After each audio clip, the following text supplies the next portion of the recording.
Selamat datang di Pria Berdosa. Kali ini aku bakal bahas 3 pekerjaan yang paling aku gak suka. Kayak musik dulu. Jadi aku sempet kepikiran, aku sering motoran sendiri ya. Jadi kayak kepikiran di jalan, oh iya iya juga ya kalau misalkan dipikir-pikir kerjaan ini tuh ngapain ada sih gitu. Kayak pertama, supir angkot di Bandung. Nggak apa-apa aku sebut daerah, supir angkot di Bandung. Nggak tahu di kota-kota lain, seenggaknya aku ngalami di kota ini. eh, Angkot di Bandung itu dia udah kayak, kok bisa sih gitu loh. Dia jalanan luas yang bisa dilewatin 2 hingga 3 mobil, jadi sisa 1 mobil gara-gara angkot parkir liar. Kan macet di mana-mana gitu. Ini kalau macet, yang gak enak siapa? Pengendara. Dia juga pengendara. Kok bisa dia menyusahkan dirinya sendiri dan tetap mengerjakan pekerjaan itu? Coba aku berusaha mengerti deh. Aku berusaha mengerti kenapa ini parkir liar gitu. Oh, mungkin eh, nyetem di sini aja di dekat pasar ini gitu. Nanti biar dekat, dapat penumpangnya cepat. Bisa jadi gitu. Akhirnya banyak angkot yang ngetemnya di pasar, tempat-tempat rame, yang nyebabin di daerah itu pasti macet, ya kan? Seringkali di tempat-tempat kayak alun-alun atau pasar dan lain sebagainya yang mirip-mirip, pasti penuh dengan angkot-angkot yang parkir liar. Pertama, sebagai orang yang sering berkendara, udah itu cuman parkir doang, ini masih parkir. Belum lagi yang dia sengaja pelan di jalan. Terus ya mungkin karena emang dia nunggu penumpang. Whatever it is, itu hmm, yang paling ultimate menurutku, dia seenaknya di jalan. Bisa dia putar balik, bahkan dia itu jalan yang cuman 1 ruas, dia putar balik. Tiba-tiba berhentinya juga tiba-tiba, nurunin penumpangnya tiba-tiba. Kok bisa? Ya kan lagi-lagi aku mencoba mengerti, emang ya aku warga sini paling biasanya juga kayak gini kok, nggak apa-apa gitu.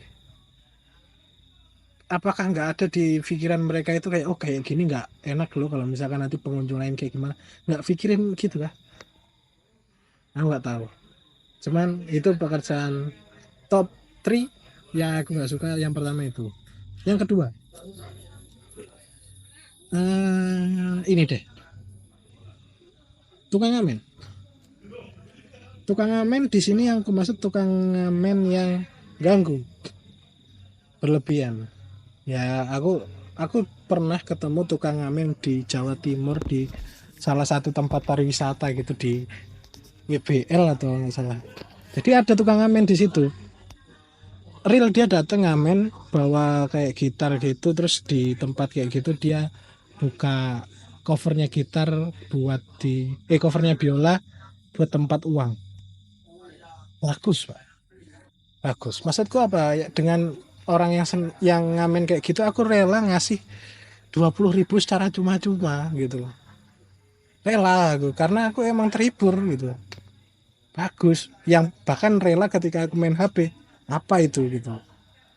Itu nggak masalah. Cuman yang aku benci adalah tukang ngamen ini yang nggak tahu tempat, Pak. Terakhir kali aku ketemu tukang ngamen, dia bilang kayak gini, wah lah mas, kalau misalkan nggak mau ngasih mah bilang dari awal. Bener juga sih, maksud dia kalau nggak mau ngasih bilang dari awal. Masalahnya, yang jadi masalah adalah dia nggak lihat kita lagi ngapain, lagi rapat, lagi meeting, lagi bahas serius sama temen. Tiba-tiba orang ngamen datang, ya kita nggak gubris dong, karena ada sesuatu yang lebih penting gitu loh. Bahkan nggak ngeh, bahkan di situ ada orang yang ngamen gitu. Karena saking seriusnya. Pernah nggak sih di situasi serius nggak sampai nggak fokus di sekitar kayak ada apa gitu. Nah intinya kayak gitu. Nah dia bilang kalau nggak mau ngasih mah bilang dari awal. Bener, harusnya kayak gitu. Cuman karena situasinya nggak memungkinkan jadi nggak bilang. Akhirnya dia pergi dengan nada ketus. Ya laki-laki Anda ngapain gitu loh. Kalau misalkan lihat di suatu tongkrongan aku pengen balas sebenarnya dia kayak lu nggak lihat kita lagi ngapain anjing gitu loh. Lagi rapat cok gitu loh. Bisa-bisanya lu datang ke orang tempat yang lagi rapat. Bayangin kalau misalkan itu bukan kafe, ballroom hotel gitu.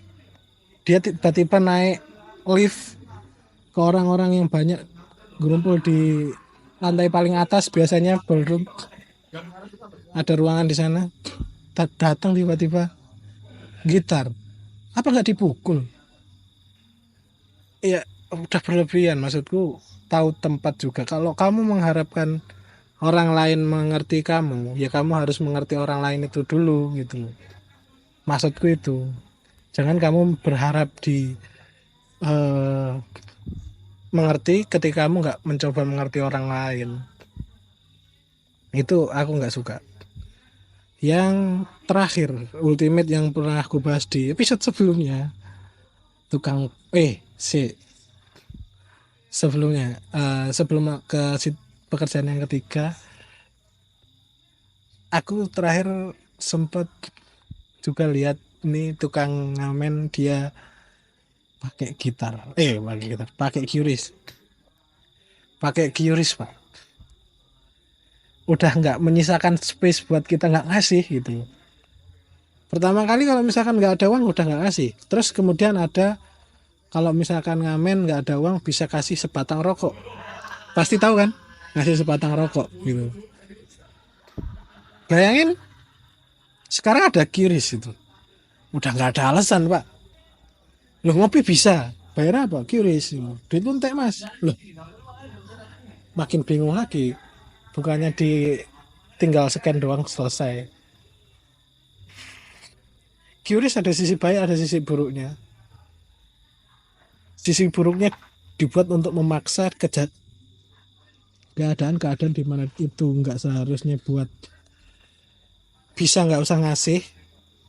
Sekarang di mana kita harus disudutkan ketika nggak ngasih nggak enak. Kita dipaksa untuk di keadaan itu. Yang terakhir tukang parkir tukang parkir tukang parkir asu. Kenapa sih kalian ada anjing? Ya udahlah, gak usah aku jelasin tukang parkir kenapa aku nggak suka, karena udah di episode sebelumnya. Jadi episode kali ini top 3 pekerjaan paling ngapain oleh pria berdosa yang seringkali berdosa karena memikirkan hal jelek terhadap sesuatu pekerjaan. Itu aja dari pria berdosa kali ini. Selamat malam.